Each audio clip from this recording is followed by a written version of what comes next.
या कुन्देन्दुतुषारहारधवला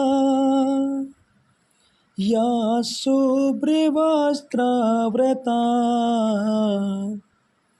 या वीणावरदण्डमण्डितकरा या श्वेतपद्मासना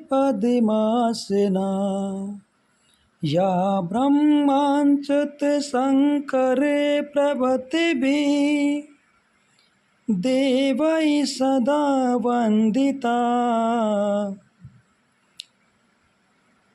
या ब्रह्माच्युतशङ्करे प्रभृतिभिः देवैः सदा वन्दिता सा मा पातु सरस्वती भगवती निशेषजाडम्पः शुक्लां ब्रह्मविचारसार परमामाद्यं जगद्व्यापिनी वीणापुस्तकधारिणीं भगवदम् जाड्यामिदकारपद्मां हस्ते स्फटिकमालिकां विद्यतीं पद्मासनस्थानां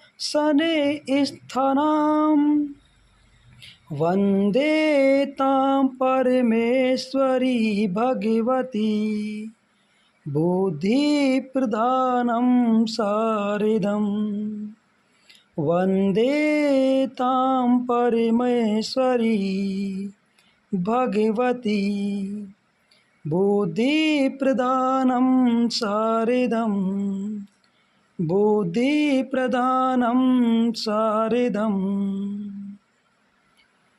माँ सरस्वती के चरणों में नमन करता हूँ।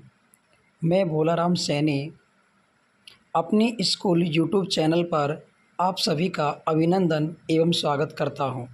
नमस्कार दोस्तों, कैसे हो? उम्मीद करता हूं कि आपकी पढ़ाई पहले की तरह बहुत अच्छी चल रही होगी और अब तो आपने समय भी और ज़्यादा बढ़ा लिया होगा और बढ़ाना भी चाहिए। जैसा कि मैं आपसे कह रहा हूं, बार बार निवेदन कर रहा हूं कि आप अपने समय को और ज़्यादा बढ़ा लीजिए, क्योंकि अब आपके पास समय बहुत कम है, आपकी परीक्षा बहुत नज़दीक है। देखिए, मैं आपको पहले की जो सीरीज चल रही थी हमारी कवि परिचय और लेखक परिचयों में से, आज मैं छायावाद के कवियों को प्रारंभ कर रहा हूं और छायावाद में हम सूर्यकांत त्रिपाठी निराला के बारे में थोड़ा सा संक्षिप्त में अध्ययन करेंगे। देखो, सूर्यकांत त्रिपाठी निराला जो कि हमारे 12वीं कक्षा हिंदी साहित्य में भी कवि हैं और 12वीं कक्षा हिंदी अनिवार्य में भी कवि हैं। तो दोनों पुस्तकों के लिए ये कवि बहुत ही अत्यधिक महत्वपूर्ण कवि बन जाते हैं। तो इनके बारे में हम पहले जीवन परिचय, उसके बाद इनका संक्षिप्त परिचय देखेंगे, संक्षिप्त साहित्य परिचय देखेंगे। उम्मीद करता हूँ कि आपको जो पहले कवि परिचय समझ में आए थे, उसी प्रकार ये कवि परिचय भी अच्छे से आपको समझ में आ जाएगा। देखिए, छायावाद के कवियों में 4 कवियों की गिनती की जाती है, जिनमें सूर्यकांत त्रिपाठी निराला का भी स्थान प्रमुख रूप से लिया जाता है। सूर्यकांत त्रिपाठी निराला एक भावुक कवि हैं। भावुक कवि के साथ साथ में हम सूर्यकांत त्रिपाठी निराला को एक शोक कविता का कवि भी कह सकते हैं। हालांकि इनको मुक्तक छंद का प्रवर्तक भी कहा जाता है। महाप्राण निराला इनको कहा जाता है। बहुत सारे उपनामों से इनको जाना जाता है। छायावाद का इन्हें महेश कहा जाता है। ऐसे बहुत सारे नामों से इन्हें जाना जाता है। लेकिन हमें इनके संक्षिप्त जीवन परिचय और इनका साहित्य परिचय ही परीक्षा में लिखना है। तो महत्वपूर्ण बिंदुओं पर चर्चा करते हुए हम अध्ययन करेंगे। देखिए, हम पढ़ रहे हैं सूर्यकांत त्रिपाठी निराला। सूर्यकांत त्रिपाठी निराला का हम सबसे पहले जन्म की बातें करेंगे, फिर उसके बाद में हम अध्ययन करेंगे आगे का। देखो, सूर्यकांत त्रिपाठी निराला का जन्म 21 फरवरी 1899 को हुआ था। कब हुआ था? 21 फरवरी 1899 को। अगर स्थान की बात करें तो महिषादल, मिदनापुर, बंगाल में इनका जन्म हुआ था। अगर इनके परिवार की बात करें, देखो पारिवारिक गांव इनका देखा जाए तो पारिवारिक गांव उन्नाव उत्तर प्रदेश में था। पारिवारिक गांव से मतलब ये हुआ कि इनका जो पालन पोषण हुआ था या इनका जो आगे का जीवन व्यतीत हुआ था वो गढ़कोला, उन्नाव उत्तर प्रदेश में हुआ था। सूर्यकांत त्रिपाठी निराला का जो नाम है ना, सूर्यकांत त्रिपाठी बाद में पड़ा था। इनके जन्म का जो अर्थात इनका जो मूल नाम था, मूल नाम इनका सूर्य कुमार था। क्या नाम था? सूर्य कुमार। ऐसा माना जाता है कि रविवार को जन्म लेने के कारण सर्वप्रथम इनका मूल नाम सूर्य कुमार रखा गया, जिसे सन 1917 ईस्वी में बदलकर इन्होंने स्वयं सूर्यकांत कर दिया गया था। उसके बाद इनको निराला की उपाधि मिली। निराला की उपाधि मिलने के बाद इनका नाम हुआ सूर्यकांत त्रिपाठी निराला और अपनी रचनाओं को सूर्यकांत त्रिपाठी निराला के नाम से ये करने लगे। देखिए इनके पिता का नाम राम साहेब त्रिपाठी, महिषादल के सिपाही थे ये, राम साहेब त्रिपाठी। इनकी पत्नी का नाम मनोहर देवी था। देखो सूर्यकांत त्रिपाठी निराला की माता का नाम इसलिए नहीं यहाँ पर मिलता है बुकों में, क्योंकि जब ये बहुत छोटे थे तो इनकी माता का निधन हो गया था। इनकी माता का निधन हो गया था। इनकी पत्नी का नाम मिल रहा है मनोहर देवी। देखिए ऐसा माना जाता है कि सूर्यकांत त्रिपाठी निराला के पारिवारिक जीवन में बहुत ज़्यादा अत्यधिक संकट आए थे, क्योंकि इनके परिवार के जो आत्मीयजन लोग थे वो धीरे धीरे इनको छोड़कर चल बसे। अंत में जाकर इनकी एक मात्र सहारा के रूप में एक पुत्री बची थी जिसका नाम था सरोज, और उनका भी सरोज का भी विवाह होने के कुछ दिन ही बाद उनकी भी क्या हो गई? मृत्यु हो गई। और इस प्रकार आत्मीयजनों की मृत्यु होने से ये बहुत ज़्यादा झकझोर हो गए और इसलिए ये भावुक भी हो गए थे। आगे देखिए, आगे बात करें इनका जो निधन हुआ था, सूर्यकांत त्रिपाठी निराला का निधन 15 अक्टूबर 1961 को हुआ था। आगे बात करते हैं। अब देखो सूर्यकांत त्रिपाठी निराला को किन किन उपनामों से जाना जाता है। देखो हालांकि ये हिंदी साहित्य जगत में निराला के लिए ये महाप्राण शब्द का प्रयोग भी किया जाता था। महाप्राण शब्द का प्रयोग किया जाता था। डॉक्टर गंगा प्रसाद पांडे ने महाप्राण निराला आलोचनात्मक पुस्तक लिखकर यह नाम इनको दिया था। सूर्यकांत त्रिपाठी निराला को महाप्राण भी कहा जाता था, क्योंकि ठीक है, और ये दिया था इनको नाम गंगा प्रसाद पांडे ने। इन्हें छायावाद के आधार स्तंभों में से एक माना जाता है। छायावाद के आधार स्तंभ, जो छायावाद के जो 4 कवि माने जाते हैं, 4 कवियों में कौन कौन है? छायावाद के 4 कवियों में जयशंकर प्रसाद, सूर्यकांत त्रिपाठी निराला और सुमित्रा नंदन पंत और महादेवी वर्मा। देखिए सुमित्रा नंदन पंत को छायावाद का विष्णु कहा जाता है। किसको?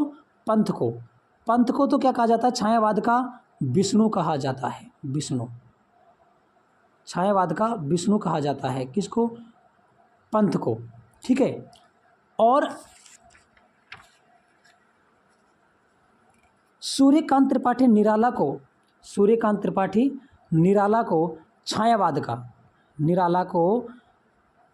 का महेश अर्थात रुद्र, छायावाद के रुद्र कहे जाते हैं। रुद्र का मतलब महेश होता है। आप कोष्ठक में महेश भी लिख सकते हो।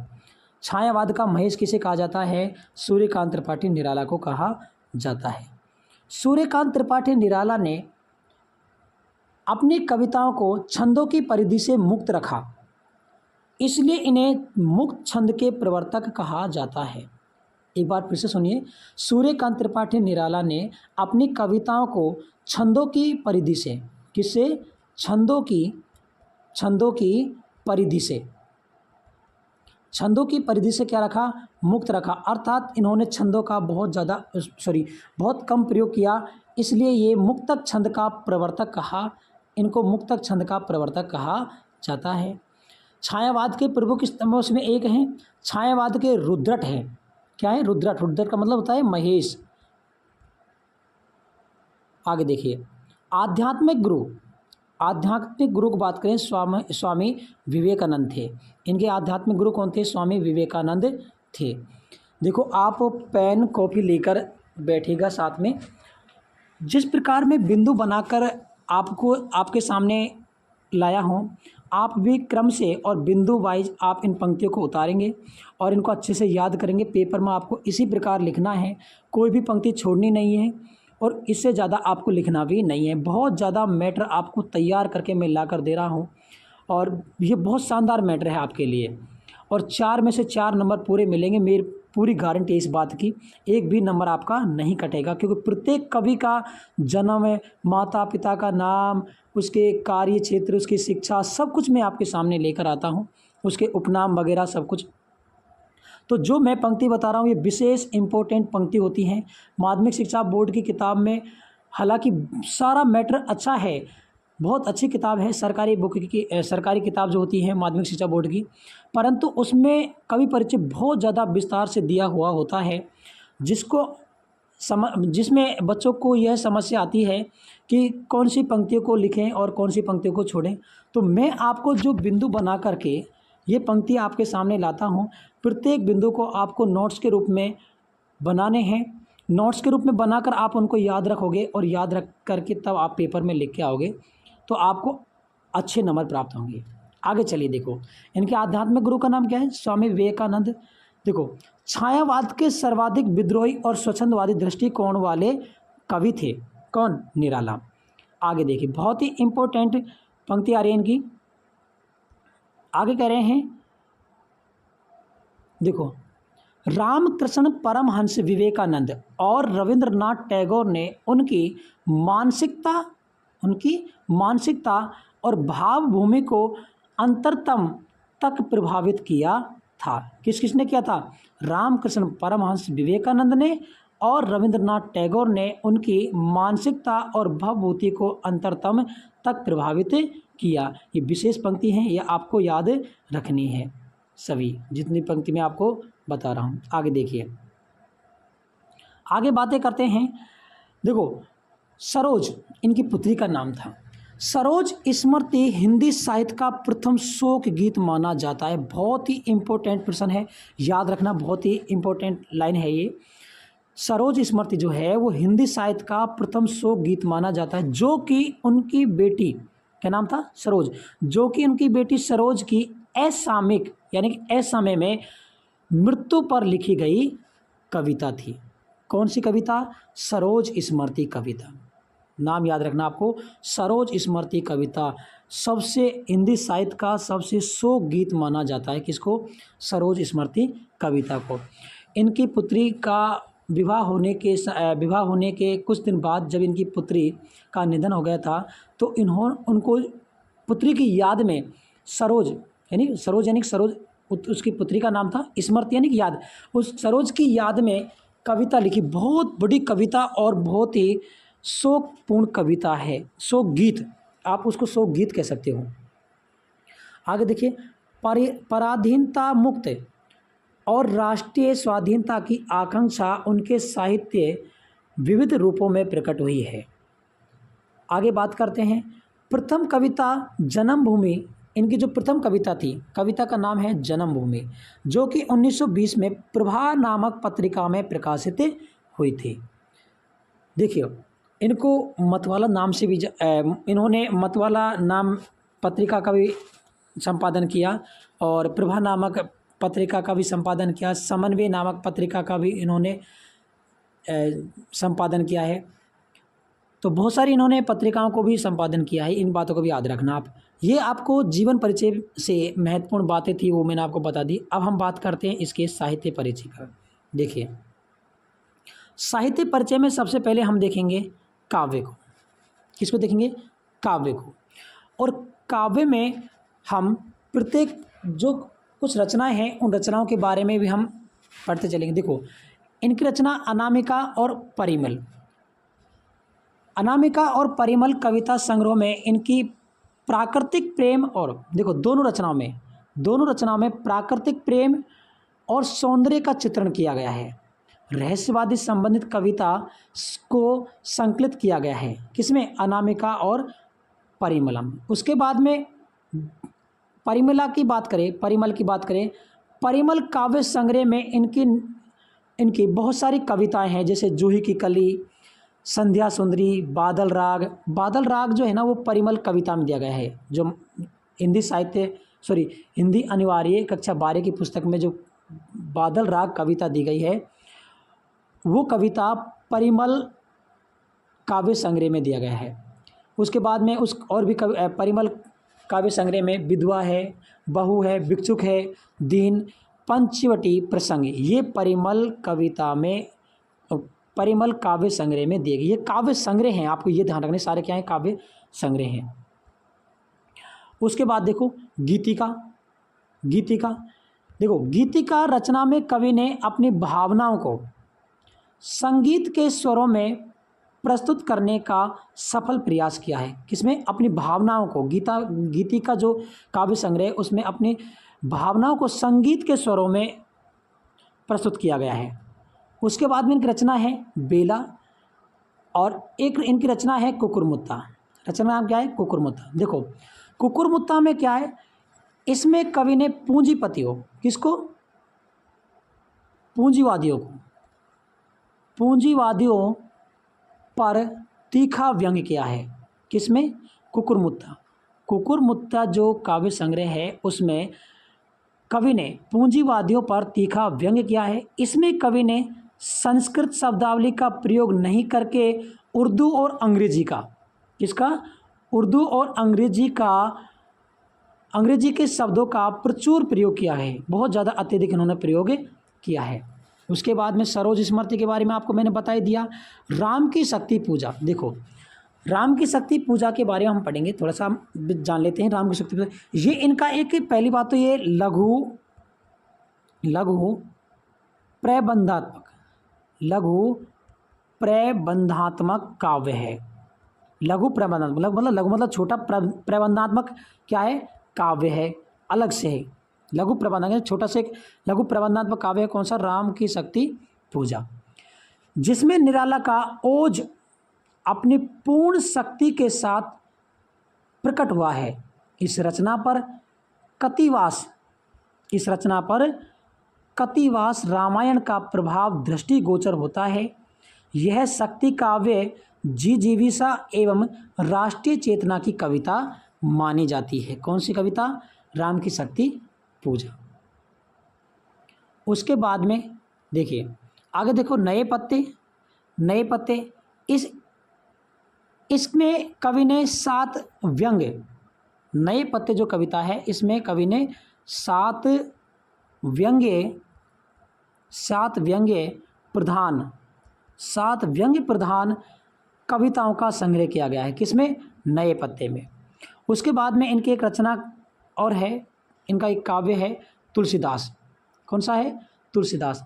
यह निराला का सर्वश्रेष्ठ प्रबंधात्मक काव्य है। ये ध्यान रखना, आपसे पूछा जाए कि निराला का सर्वश्रेष्ठ प्रबंधात्मक काव्य कौन सा है, तो निराला का सर्वश्रेष्ठ प्रबंधात्मक काव्य कौन सा है, तुलसीदास।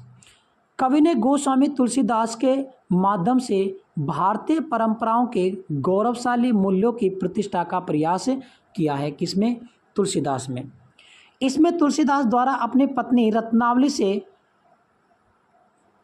जो राम की उपासना की जो प्रेरणा मिली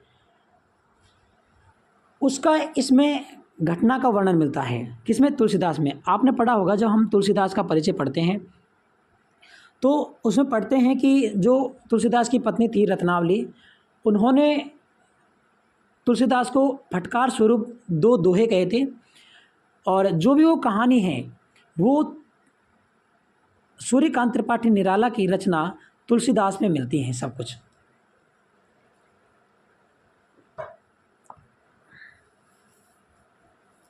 अगली इनकी कविता का नाम है अणिमा और बादल राग। बादल राग गीतिका काव्य संग्रह से लिया गया है। ठीक है, आगे देखो, अब इनके बात करते हैं उपन्यासों की। सूर्यकांत त्रिपाठी निराला जितने काव्य संग्रह जितने कविता किया कर कवि हैं, उतने ही इन्होंने गद्य रचना भी किए। पद रचना के साथ साथ इन्होंने गद्य रचना का भी इतना ही भरपूर प्रयास किया है लिखने का। बहुत ज़्यादा इन्होंने लिखा है। देखो, इन्होंने उपन्यास लिखे हैं। उपन्यास में देखो, अपरा, अलका, निरुपमा, चमेली, काले कारनामे, ये इनके उपन्यास हैं। उपन्यासों के नाम आपको याद रखने हैं। दोबारा देखो, अपरा, अलका, निरुपमा, चमेली और काले कारनामे, ये इनके उपन्यास हैं। निबंधों की बात करें, मेरे गीत और कला, ये इनका निबंध है, मेरे गीत और कला। इन्होंने कहानी लिखी है, शकुल को बीबी और लिली, ये इनके 2 कहानी संग्रह हैं। अब देखिए, इनके पत्रिकाओं की बात करते हैं। समन्वय मतवाला नामक पत्रिकाओं का इन्होंने संपादन किया था। समन्वय और मतवाला पत्रिकाओं का इन्होंने संपादन किया था। देखिए, निराला हिंदी साहित्य में बहुत अत्यधिक प्रसिद्ध कवि रहे हैं। छायावाद के कवि इनको कहा जाता है। छायावाद के जो 4 स्तंभ है, उनमें इनको गिना जाता है और बहुत ही महत्वपूर्ण कवि हैं। प्रभा पत्रिका का इन्होंने संपादन किया था और 2 पत्रिका आपके सामने दे रखी हैं, समन्वय पत्रिका और मतवाला नामक पत्रिका। अन्य जो कवि हैं छायावाद कवि, उनको भी हम इसी प्रकार अध्ययन करेंगे। आप जब तक इन कवियों का नोट्स बनाइए और नोट्सों को याद करिए। देखो, पिछली जो मैंने आपको 3 वीडियो डाली, बहुत अच्छा